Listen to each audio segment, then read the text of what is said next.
Friends, स्वागत है आपका अपने परिवार एमएस क्लासेस में।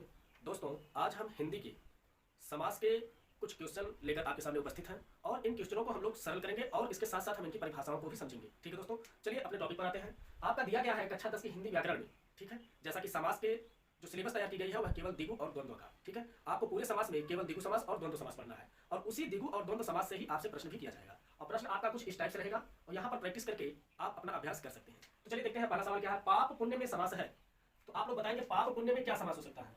आपको बताया गया है, वैसे भी आपका आंसर आप लोग जानते होंगे, पाप पुण्य समास होता है द्वंद्व समास। क्या होता है दोस्तों? द्वंद्व समास। ये आपका आंसर करेक्ट हो जाएगा।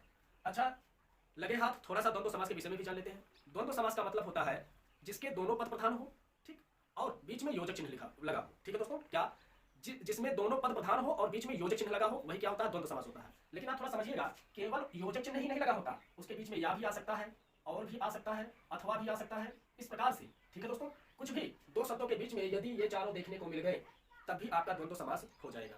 बात समझ में आई? और एक बात और, द्वंद्व समास की एक जो सबसे बड़ी खूबी और सबसे बड़ा शर्त होता है, शर्त यह होता है कि इन दोनों शब्दों में जो दोनों पद होते हैं, आपके जो दोनों पद प्रधान होते हैं, उन दोनों पदों में एक दूसरे से विलोमता का संबंध रखते हो, एक दूसरे के विपरीत हो, तभी आपका द्वंद्व समास होगा। ऐसा नहीं केवल योजक चिन्ह देख लिया तो हो गया द्वंद्व समास। ठीक है, उन दोनों पदों में एक दूसरे से विलोम संबंध रखते हो, जैसे पाप और पा का विलोम क्या हो जाता है? पुण्य। इस प्रकार से रहेगा तभी आपका द्वंद्व समास होगा, अन्यथा नहीं होगा। ठीक है, जैसे अगर हम आपको दे दें भाई भाई या बहन बहन, भाई भाई, यहाँ पर आप देख रहे हैं बीच में आपका योजक चिन्ह लगा है, तो क्या ये आपका द्वंद्व समास होगा? नहीं। योजक चिन्ह लगने से, इस प्रकार के चिन्ह लगने से कोई फर्क नहीं पड़ता। इसका जो सबसे बड़ा शर्त है वह शर्त यही है कि एक दूसरे में विलोमता का संबंध रखते हो। क्या ये दोनों एक दूसरे में विलोम संबंध रख रहे हैं? नहीं। अगर यहीं पर हम लिख देंगे भाई बहन, क्या भाई बहन, तो ये तुरंत द्विगु समास हो जाएगा। लेकिन अगर भाई भाई लिखा है तो यह द्विगु समास आपका नहीं होगा। ठीक है, चलिए इस प्रकार से आप समझ गए होंगे, इन दोनों पदों में विलोम का संबंध होना चाहिए, बीच में योजक चिन्ह लिखा हो या हो और हो अथवा हो, इस प्रकार से अगर रहता है तो आपका द्वंद्व समास हो जाएगा। चलिए आगे बढ़ते हैं। आते हैं तिरंगा में समास है। आपको बताया गया होगा एक समास होता है जिसका नाम है द्विगु समास, और द्विगु समास की परिभाषा होती है कि जिसका पहला पद संख्यावाची हो उसे हम द्विगु समास कहते हैं। तो इस आधार पर हम लोग समझ लेते हैं, अगर संख्यावाची होता है तो हम समझ जाते हैं कि यह द्विगु समास है। तो तिरंगा का मतलब होता है तीन रंगों का समूह, अर्थात इसके प्रथम पद में संख्यावाची आ रहा है, इस आधार पर यह आपका क्या हो जाएगा? द्विगु समास हो जाएगा और यहाँ पर आपका सी वाला ऑप्शन करेक्ट हो जाएगा। ठीक दोस्तों, चलिए अगले क्वेश्चन पर चलते हैं। अगला क्वेश्चन दिया गया है जल और थल में समास है। हमने बताया क्या, इस बार आपको योजक चिन्ह नहीं देखने को मिलेंगे, इस बार आपको और देखने को मिलेगा। तो जल और थल इन दोनों में विलोम का संबंध है, विपरीतार्थक संबंध है। ठीक है, और साथ में आपका एक और वाला चिन्ह भी लगा हुआ है, तो इस आधार पर यह आपका द्वंद्व समास हो जाएगा। ठीक, क्या होगा? द्वंद्व समास। आगे बढ़ते हैं। दोपहर में समास है। दोपहर का मतलब होता है दो पहरों का समूह।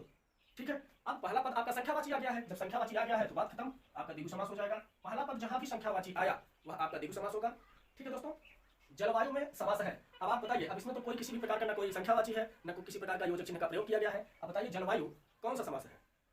तो ऐसे शब्दों को समझने के लिए पहले आप शब्दों को दो खंड में बांट लिया कीजिए। क्या आपका लिखा क्या गया है? जलवायु। क्या लिखा है? जलवायु। जलवायु को अगर हम दो खंडों में बांटते हैं तो आपको मिल जाएगा जल और वायु। क्या मिलेगा दोस्तों?